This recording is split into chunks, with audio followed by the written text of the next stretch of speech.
It's 3-3 for Nepal now. जी हाँ, पहले मलेशिया, फिर कतर और अब हांगकांग। नेपाल ने मानो जहां पर एसीसी प्रीमियर कप पिछली बार छोड़ा था, इस बार वहीं से शुरू कर दिया है। और पहले मैच में चेज करा, दूसरे मैच में पहले बैटिंग करी, तीसरे मैच में फिर चेज करा। लेकिन इररिस्पेक्टिव आप पहले बैटिंग करते हो या बाद में बैटिंग करते हो, रिजल्ट बैक टू बैक आपको विन पर ला करके खड़ा कर रहा है। आज बारिश हो गई, लगा जी मैच में थोड़ा सा डिले होगा, डिले हुआ भी और मैच 18 ओवर पर पहुंच गया कि 18 ओवर का मैच होगा। और उस 18 ओवर में हांगकांग जिसने 114 किए, 10 के 10 विकेट चली गई, 17.5 बॉल पर ऑल आउट हो गई ये टीम।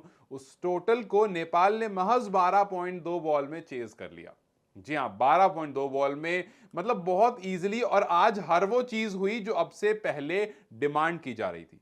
जैसे आज हमने अच्छी बॉलिंग लाइनअप देखी। मतलब अगर मैं आपको हांगकांग के बारे में बताऊं तो ज्यादा कुछ है नहीं बताने के लिए।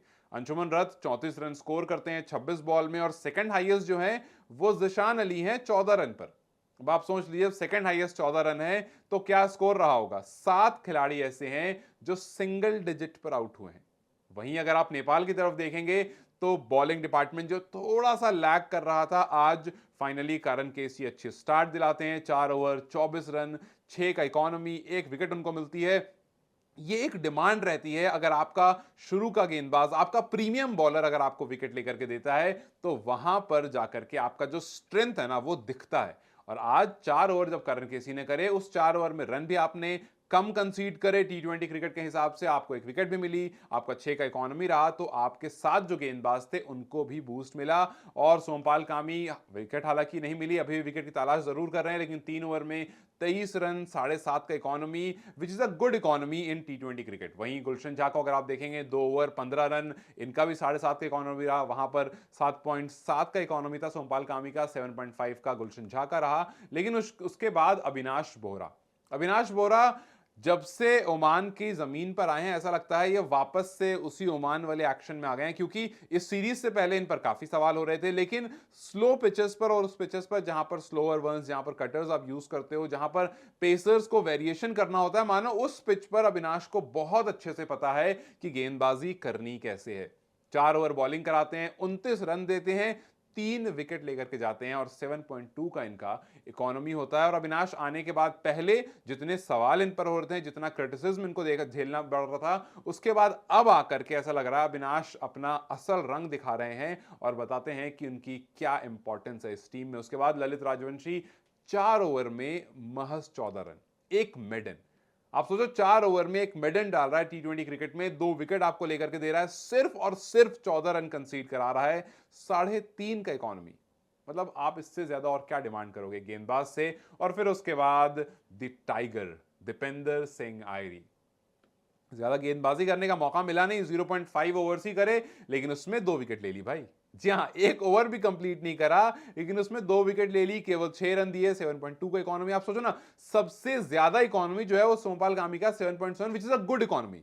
तो अगर आप ये कहोगे कि आज जिसने सबसे ज्यादा रन कंसीड करे हैं वो भी अच्छी इकोनॉमी में आता है, इट मींस कि आज सारे गेंदबाज ने, विकेट मिली हो या ना मिली हो, अच्छी बॉलिंग करी है। और दीपेंद्र का तो खैर काम है, जब हाथ में आप गेंद दे दो उससे कमाल कर देते हैं, जब बल्ला दे दो तो हमने हाल फिलहाल में वो कमाल बेमिसाल 6 बॉल में 6 छक्के देखे थे। तो बॉलर्स ने अपना काम करके दिया, कम पर रिस्ट्रिक्ट करा नेपाल। उसके बाद जब बल्लेबाजी करने आता है तो जो सवाल गेंदबाजों से पूछा जा रहा था, आज उसका जवाब गेंदबाजों ने दे दिया। फिर उसके बाद नेपाल के ओपनर्स ने कहा कि जी हम भी किसी से कम नहीं हैं। उन्होंने जवाब दे दिया, हम भी जवाब दे देंगे। कुशल बुर्दल से सवाल किया जा रहा था कि भाई कब जागेगा खून आपका, कब टी20 फॉर्मेट जैसा खेलना शुरू करोगे, क्यों ऐसा हो गया है कि आप दोनों ओपनर्स आते हो और एंकर इनिंग्स खेलना शुरू कर देते हो, आप ओडीआई क्रिकेट खेलना शुरू कर देते हो। आज कुशल ने कहा कि जी बहुत हो गया। 19 बॉल में 32 रन, 3 चौके, 2 छक्के, 168 का strike rate. This was amazing, this was literally amazing, because आपको ऐसी ओपनिंग चाहिए होती है। और उनके साथ साथ आसिफ और बुरदल का मुझे ऐसा लगता है ना, इनका कंपटीशन चलता है आपस में कि जी अगर आप कुछ ऐसा करोगे तो मैं इससे बेहतर करूंगा, अगर आप 29 बॉल में सेंचुरी लगाओगे मैं 28 में लगा करके दिखा दूंगा। 18 बॉल 40 रन, 3 छक्के, 3 चौके, 222 का स्ट्राइक रेट।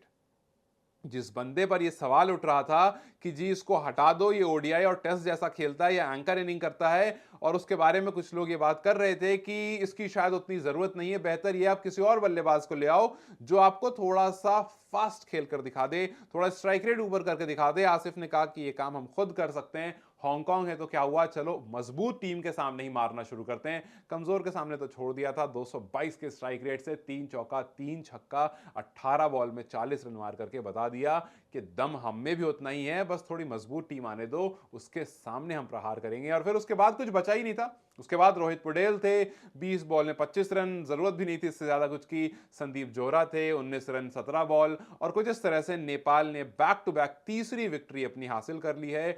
और जिस चीज की जरूरत भी थी वो चीज आज दिख गई, आपके गेंदबाज आज दिख गए, आपके दोनों ओपनर बैटर्स आज दिख गए, और आज एक कंफर्टेबल विन आपको दिख गई। और 34 बॉल रहते ही ये मैच आप जीत गए हो। यहां से बहुत सारा कॉन्फिडेंस लेकर के आप आगे जाने वाले हो। अगला मैच आपका सऊदी अरब से है। अब सऊदी हाल फिलहाल में अच्छी क्रिकेट खेलकर आया है, इसी हांगकांग को हराया था, तो कल आपका मैच सऊदी से होगा, आई मीन वेंसडे को मैच सऊदी से होगा। और फिर उसके बाद चलिए देखते हैं वहां किस तरह के मैचेस होते हैं, बिकॉज सऊदी अभी 202 रन स्कोर करके आ रहा है, 55 रन से हांगकांग को हराया है। तो अब यहां पर जब नेपाल के सामने हुआ है, क्योंकि उसको पता है कि इस टूर्नामेंट की फेवरेट है नेपाल, और अगर आप फेवरेट के अगेंस्ट खेल रहे हैं तो आपको खेलना बहुत अच्छे से पड़ेगा। और वो जो 2-3 चीजें थी ना कि जी बैटर्स ऊपर वाले उतना कुछ खास नहीं कर पा रहे हैं, बॉलर्स उतने लय में नहीं दिख रहे हैं, वो भी आगे अब सऊदी सर पकड़ के बैठ जाएगा कि यार जो रह रहा था वो भी कसर पूरी हो गई, अब किस तरह से करना है। तो अब चैलेंजिंग सऊदी के लिए होने वाला है कि किस तरह क्रिकेट वो खेलेंगे, किस तरह का प्लान्स लेकर आएंगे नेपाल के सामने, और क्या नेपाल अपना ये जो विन स्ट्रीक है, जो एसीसी प्रीमियर का ये किंग बना चला आ रहा है पिछले साल और इस साल भी, क्या नेपाल इसको कंटिन्यू कर पाएगा या सऊदी कुछ उलट फेर करेगा अगले मैच में। खैर वो तो वक्त ही बताएगा। लेकिन आपको क्या लगता है, आपको ये मैच कैसा लगा, मुझे कमेंट सेक्शन में जरूर बताएं। सबसे अच्छी पारी आपको किसकी लगी, गेंदबाज या बल्लेबाज, कौन आपका फेवरेट रहा, मुझे कमेंट सेक्शन में जरूर बताएं। इस वीडियो को लाइक और शेयर जरूर करें, और जाते जाते चैनल को सब्सक्राइब करते जाएं।